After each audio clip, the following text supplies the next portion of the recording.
जय हिंद। आज हम शुरू कर रहे हैं 10th क्लास का साइंस, जिसमें केमिस्ट्री फर्स्ट चैप्टर है रासायनिक अभिक्रिया एवं समीकरण।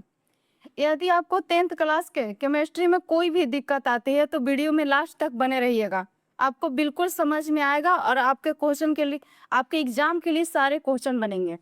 चलिए शुरू करते हैं। कह रहा पहला रासायनिक अभिक्रिया। इसको समझिए कि रासायनिक अभिक्रिया क्या होता है। कह रहा है कि जब कोई पदार्थ अकेले ही या किसी अन्य पदार्थ से क्रिया करके भिन्न गुण वाले एक या अधिक नए पदार्थ का निर्माण करता है, तब वह प्रक्रिया रासायनिक अभिक्रिया कहलाता है। देखिए, कोई भी 2 या 3 पदार्थ मिलेगा। देखिए, कोई पदार्थ कर रहा है कि तो वो अकेले रिएक्शन करेगा सिंगल सिंगल करके, या फिर किसी अन्य चीजों से, अन्य पदार्थ से अभिक्रिया करेगा। 2-3 अलग अलग पदार्थ से अभिक्रिया करेगा। अब देखिए, अभिक्रिया के फलस्वरूप क्या बनाएगा। भिन्न गुण वाला, जो उसका पहले वाला गुण था उसको छोड़ देगा, वो उसी फॉर्म में नहीं रहेगा, उसका गुण चेंज हो जाएगा। गुण वाले एक या अधिक नए पदार्थ, क्या तो पदार्थ एक भी बना सकता है या अनेक भी बना सकता है, तो नए पदार्थ का निर्माण करता है, तब वह प्रक्रिया रासायनिक अभिक्रिया कहलाती है। तो ये हम सारे प्रोसेस को क्या बोलते हैं, रासायनिक अभिक्रिया। देखिए, आप आसानी से समझिए, आपने अपने दैनिक जीवन में दिन प्रतिदिन डेली देखते होंगे कि कुछ ना कुछ क्रियाएं जो हो रही है, जो चल रही है। जैसे में मान लीजिए कि हमारे शरीर के अंदर भोजन का पाचन हो रहा है, ये भी एक प्रक्रिया है जो चल रहा है। हम भोजन ग्रहण करते हैं, उसके बाद हमारा डाइजेशन होता है, डाइजेशन के बाद हमें एनर्जी मिलती है, वही है रासायनिक अभिक्रिया। और भी कई देखते होंगे, आप देखते हैं कि दूध हमारे पास है, जूस, जैसे ही उसमें नींबू डालिए या फिर कुछ भी थोड़ा सा अगर उसमें दही डालते हैं तो आपको बन के वो दही बन के आएगा। तो ये भी आपका क्या है, रासायनिक अभिक्रिया ही है। दूध का गुण बिल्कुल दही में लुप्त हो जाती है, जो एकदम नया चीज बन के निकलता है। तो रासायनिक अभिक्रिया वही है जो अकेले रिएक्ट करेगा, एक ही पदार्थ अपने जैसा पदार्थ से रिएक्ट करेगा या कोई अन्य पदार्थ से रिएक्ट करके एक नया पदार्थ उत्पन्न करेगा। उसका गुण जो है मूल पदार्थ से बिल्कुल भिन्न होगा। जैसे आपके पास मान लीजिए कि दही है, दूध है, दूध से आपको दही बनाना है, तो जैसे आप दूध को गर्म करके उसमें दही मिलाएंगे तो आप देखेंगे दही बना। अब उसमें कहीं भी ढूंढिए आपको दूध नजर नहीं आएगा, क्योंकि ये नया पदार्थ बन के निकला। पहले वाला जो गुण था दूध वाला बिल्कुल खत्म हो जाता है। तो यही हमारी रासायनिक अभिक्रिया है। इसमें देख लेते हैं और 4 चीज। कह रहे हैं अभिकारक। दूसरा पॉइंट हमारा है अभिकारक, कि अभिकारक क्या होता है। तो देखिए, कह रहा है जो पदार्थ रासायनिक अभिक्रिया में भाग लेते हैं, जो पदार्थ रासायनिक अभिक्रिया में भाग लेगा, नए पदार्थ बनाते हैं, उन्हें अभिकारक कहते हैं। मतलब कि जो रासायनिक अभिक्रिया में पदार्थ शामिल हो रहा है वही अभिकारक है। एग्जाम्पल में आप दूध से दही को रख लीजिए, तो दूध आपका क्या होगा, अभिकारक। और उसके साथ मर्ज हो रहा है, किसके साथ, दही के साथ मर्ज हो रहा है, तब ना वो प्रॉपर दही बना के निकलेगा। इसी तरह से आप इसमें देख लीजिए, इसी को हम अभिकारक कहते हैं। जो पदार्थ रासायनिक अभिक्रिया में भाग लेता है, जो पार्टिसिपेट कर रहा है रासायनिक अभिक्रिया में, उसे हम अभिकारक कहते हैं। सिंपल भाषा है आपके लिए। उसी तरह से अगला देख लीजिए क्या बोल रहा है। कह रहा है प्रतिफल। ये आपको भी पता होगा कि प्रतिफल क्या होता है। जो हम काम करते हैं उसका जो परिणाम आता है हम उसी को प्रतिफल बोलते हैं। इसी तरह हम रासायनिक अभिक्रिया में भी देख लेते हैं। कह रहे रासायनिक अभिक्रिया के फलस्वरूप बने नए पदार्थ को प्रतिफल कहते हैं। देखिए, हमारा रिएक्शन हुआ, अभिक्रिया हुआ, लेकिन अभिक्रिया का फलस्वरूप कैसा पदार्थ बन रहा है, कुछ नया पदार्थ बन रहा है। जैसे हमारा दूध से दही बन गया, दही हमारे लिए क्या हो गया, नया पदार्थ हो गया, तो वही हमारे लिए क्या होगा, प्रतिफल हो जाएगा। जैसे आप आटे से रोटी बना लीजिए तो रोटी आपका प्रतिफल होगा, नया पदार्थ बन के निकला, तो ये आपके लिए प्रतिफल का काम करेगा। अब हम कुछ रिएक्शन देखिए देख लेते हैं। यहाँ पर हम हाइड्रोजन को रखते हैं और रखते हैं क्लोरीन को, तो हाइड्रोजन H2 प्लस Cl2। देखिए, आप इनके दोनों के बीच में रिएक्शन हुआ, हाइड्रोजन और क्लोरीन के बीच, तो क्लोरीन और हाइड्रोजन रिएक्ट करके बना दिया HCl, हाइड्रोजन क्लोराइड। तो ये आपका बन गया, एक नया पदार्थ बन के आया। आप HCl का गुण कहीं भी नहीं देखेंगे कि हाइड्रोजन जैसा रिएक्ट करेगा या क्लोरीन जैसा रिएक्ट करेगा। ये एक नया पदार्थ बन के निकल आया।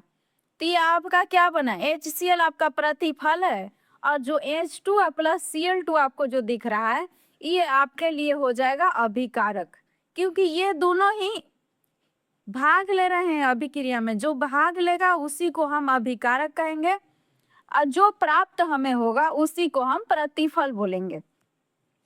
आगे देखिए एक और रिएक्शन लेते हैं हम। कह रहा है CaCO3 कैल्शियम कार्बोनेट। ये देखिए जो आपके CaCO3 है इसको भी आप रिएक्शन करवाइएगा तो ये टूटेगा। ये पहले ज्वाइंट था, एक बड़ा ठोस, एक बड़ा पदार्थ था। अब ये अभिक्रिया करके क्या कर रहा है, छोटे छोटे हिस्सों में टूट रहा है। तो आपको पता होगा कि क्या क्या बना रहा है, कैल्शियम ऑक्साइड बनाएगा, CaO कैल्शियम ऑक्साइड, और साथ में क्या मुक्त करेगा, तो ये आपको कार्बन डाइऑक्साइड निकालेगा, CO2 जिसको बोलते हैं। तो ये देखिए आपको क्या था, ये आपका अभिकारक कहलाएगा क्योंकि इस रिएक्शन में ये भाग ले रहा है। अब देखिए आपको प्राप्त क्या हुआ, आपको प्राप्त हुआ CaO प्लस में CO2, तो ये आपके लिए दोनों हो जाएंगे प्रतिफल। तो ये रहा आपका रासायनिक अभिक्रिया। अब आगे देख लीजिए, कह रहा है कि रासायनिक अभिक्रिया की क्रिया विधि। बोल रहा है कि अगर रासायनिक अभिक्रिया हो रहा है तो कुछ तो काम उसके अंदर होता होगा ना, कि किस तरह से पदार्थ उसमें हिस्सा ले रहे हैं, किस तरह से नए पदार्थ का निर्माण हो रहा है। तो आप यहाँ देख लीजिए, कह रहा है किसी भी रासायनिक अभिक्रिया में, किसी भी रासायनिक अभिक्रिया में अभिकारकों के अणु, जो अभिकारक के अणु हैं, पहले टूटकर परमाणुओं में परिवर्तित होते हैं। पहले क्या बनाएगा, पहले वो टूटेगा, पहले वो अणु था, अब वो टूट करके परमाणु में जाएगा, फिर यह परमाणु ही आपस में पुनर्गठित होकर प्रतिफल के अणु बनाते हैं। इस प्रक्रिया में अभिकारक अणुओं के परमाणुओं के बीच के बंधन टूटे हैं और अभिक्रिया के फलस्वरूप जो परिवर्तन होगा, परमाणु के बीच नए बंधन बनते हैं, जिससे प्रतिफल अणु का निर्माण होता है। आप देखिए यहाँ समझिए आराम से क्या बोल रहा है। कह रहा है सबसे पहले कि रासायनिक अभिक्रिया में अभिकारकों के अणु, आपके पास देखिए ये रिएक्शन है, ये दोनों आपके पास अभिकारक है। ये आपको जो दिख रहा है H2, ये क्या है, ये आपको अणु दिख रहा होगा, और Cl2 जो है ये आपका अणु ही है। लेकिन जब ये रिएक्शन करेगा एक दूसरे से पहले तो ये 2H में टूटेगा, H करके, ये Cl करके टूटेगा। जब ये टूटेगा तो ये क्या बनाएगा, जब ये टूटेगा सिंगल होगा तो ये परमाणु बनाएगा। आपको भी पता होगा कि परमाणु क्या है, किसी भी पदार्थ का सबसे मूल कण है वही परमाणु है। तो सबसे पहले ये टूट करके जो अणु दिख रहा है आपको, सबसे पहले ये टूट करके परमाणु बनाएगा। परमाणु के बाद बनने के बाद ये रिएक्शन करेगा, और रिएक्शन करने के बाद आपको प्रतिफल प्राप्त होगा, तो ये आपका HCl बनेगा। तो यही कह रहा है कि रासायनिक अभिक्रिया की क्रिया विधि है, इसी तरह से रासायनिक अभिक्रिया होती है।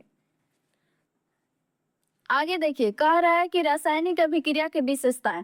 देखिए रासायनिक अभिक्रिया होता है तो परिवर्तन बहुत कुछ होता है, तो देखिए कौन कौन से परिवर्तन होंगे। तो यहाँ देख लीजिए, कह रहा है कि पहला में होगा आपकी गैस की उत्पत्ति। बहुत सारी रासायनिक अभिक्रिया होती है जिसमें गैस बनने लगता है, गैस रिएक्शन निकलने लगती है। कुछ में अवक्षेप बनता है, मतलब नए पदार्थ का अलग कुछ अवक्षेप की तरह दिखने लगेगा।